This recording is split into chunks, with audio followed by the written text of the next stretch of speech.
নমস্কাৰ সকলোকে মই আপোনালোকৰ সৰুকৈ অন্য এটা ভিডিঅ' লৈ আহিছোঁ আৰু মোৰ ভিডিঅ'টো শেষলৈ চাব। যোৱাকালি আমি জুবিন দা ক্ষেত্ৰলৈ ঝাৰু মাৰিবলৈ সেই মহিলাকেইজনীক পাহাৰৰ কিনাৰতে অকণমান গাঁত এটা খুন্দি ল'লোঁ হাত ধুবলৈ।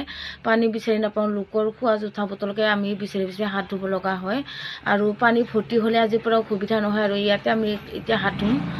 জুবিন দাৰ ক্ষেত্ৰলৈ ঝাৰু মাৰিবলৈ আমি হাত ধুবলৈ পানী বিচাৰি নাপাওঁ, বেলেগৰ খোৱা জোঠা বটলকে আমি হাত ধুওঁ। পাহাৰৰ কিনাৰতে অলপ এটা সৰুকৈ গাঁত খুন্দি ল'লোঁ, বহুত সুবিধা হ'লে হাত ধুবলৈ আমাৰ।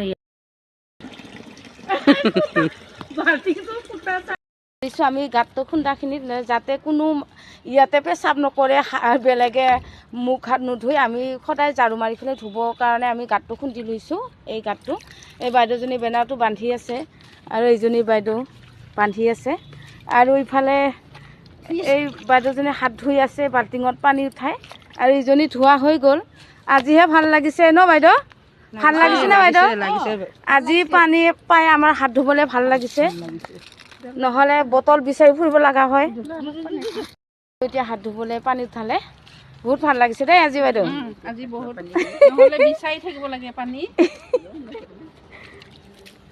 এইকেইদিন বহুত কষ্ট পালোঁ পানীৰ কাৰণে। হয়, এতিয়া আমি ঝাৰু মাৰি গোটেইবিলাকে ঘৰলৈ যাম। ইমান পাহাৰৰ কাষত আহি আমি গাঁত খুন্দিছোঁ চাওকচোন। এতিয়া আৰু ঝাৰু মাৰা হৈ গ'ল, চাহ পানী খাই আমি ঘৰলৈ যাম। Bye bye.